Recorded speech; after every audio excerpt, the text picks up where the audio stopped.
কক্সবাজারের চকরিয়া উপজেলার ডুলহাজরা এলাকায় যৌথ বাহিনীর অভিযানে সন্ত্রাসীদের হামলায় সেনাবাহিনীর কর্মকর্তা লেফটেন্যান্ট তানজিম সারোয়ার নির্জন নিহত হয়েছেন।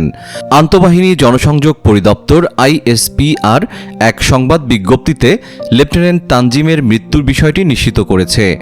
আইএসপিআর এক বিজ্ঞপ্তিতে জানায়, 24 সেপ্টেম্বর রাত 3টায় গোয়েন্দা তথ্যের ভিত্তিতে চকরিয়া উপজেলার ডুলহাজারা ইউনিয়নের পূর্ব মাইজপাড়া গ্রামে ডাকাতির খবর পেয়ে চকরিয়া আর্মি ক্যাম্প হতে বাংলাদেশ সেনাবাহিনীর একটি দল সেখানে যায়।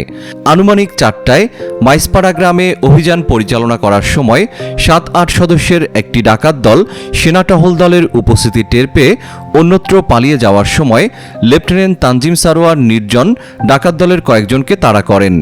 এ সময় ডাকাত দলের সদস্যরা লেফটেন্যান্ট তানজিম সারোয়ার নির্জনের ঘাড়ে ছুরিকাঘাত করলে গুরুতর আহত হন এবং এতে তার প্রচুর রক্তক্ষরণ শুরু হয়। বিজ্ঞপ্তিতে জানানো হয়, তাৎক্ষণিকভাবে লেফটেন্যান্ট তানজিম সারোয়ার নির্জনকে উদ্ধার করে মালুমঘাট মেমোরিয়াল হাসপাতালে নেওয়া হলে কর্তব্যরত চিকিৎসক তাকে মৃত ঘোষণা করেন। লেফটেন্যান্ট তানজিম সারোয়ার নির্জন টাঙ্গাইল জেলার সম্ভ্রান্ত মুসলিম পরিবারে জন্মগ্রহণ করেন।